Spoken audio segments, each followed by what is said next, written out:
Hello বন্ধুরা, আজ আমি করব চিংড়ি মাছ দিয়ে ওলের ফোড়। সাথে নিয়ে নিচ্ছি একটা আলু, 4টে পটল। এগুলোকে আমি এবার কেটে নেব।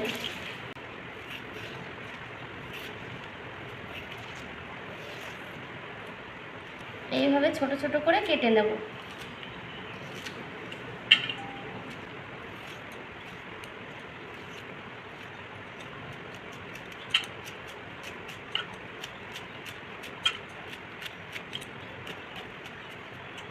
ওলের ফোড়টা কাটা হয়ে গেল। এরপরে আমি আলু পটলগুলো কেটে নেব।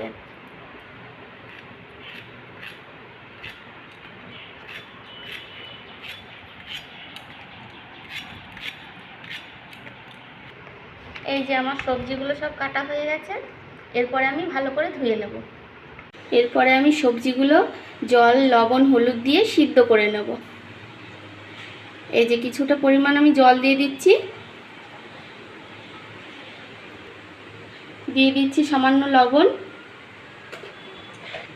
আর দিয়ে দিচ্ছি হলুদ। আমার সবজিগুলো সব সিদ্ধ হয়ে গেছে। এরপরে আমি জলটা ঝরিয়ে নেব। জলটা ঝরাতে ঝরাতে আমি মশলাটা পেস্ট করে নেব। দিয়ে দেব কাঁচা লঙ্কা, আদা, রসুন আর পেঁয়াজ। এটাকে পেস্ট করব। মশলা পেস্টটা হয়ে গেছে। এরপরে কড়াই গরম করে নিচ্ছি। দিয়ে দেব পরিমাণ মতন সর্ষের তেল। এরপরে আমি চিংড়ি মাছগুলো লবণ হলুদ দিয়ে মাখিয়ে রেখেছিলাম, এটা আমি ভেজে নেব।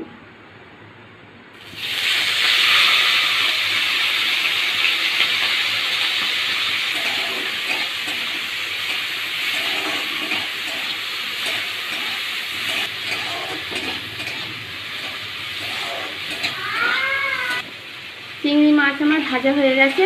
এরপরে আমি চিংড়ি মাছগুলো তুলে নেব। এরপরে আবারও আমি কড়াইয়ে সর্ষের তেল দিয়ে দেব।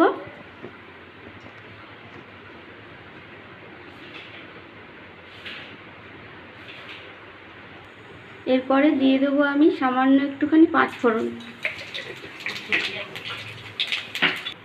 এরপরে মশলা পেস্টটা আমি দিয়ে দেব।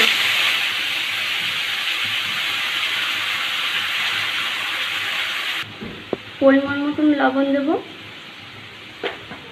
সামান্য হলুদ দেব, সামান্য চিনি দেব। যেটাকে আমি কষাবো, সুন্দর করে কষিয়ে নেব।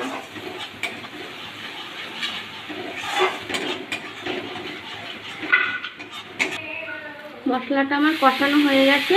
এরপরে আমি সিদ্ধ করে রাখা সবজিগুলো দিয়ে দেব।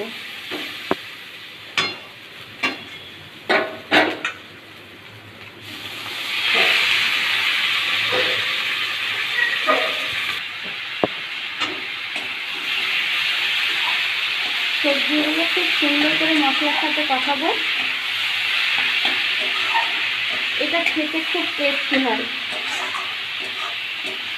তোমরা বাড়িতে এইভাবেই বানাবে, বানিয়ে খেয়ে বলবে আমাকে কমেন্টে।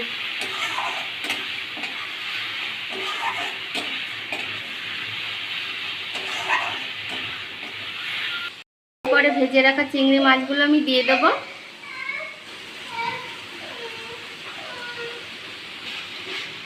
চিংড়ি মাছের সাথে এগুলো ভালো করে আমি মিশিয়ে নেব। গরম গরম ভাতের সাথে এটা খেতে যা লাগে, তোমরা এইভাবে বাড়িতে বানিয়ে খেয়ে দেখবে, খুবই সুন্দর খেতে লাগে। আমার বাড়িতে সবাই পছন্দ করে, ছোট থেকে বড়রা।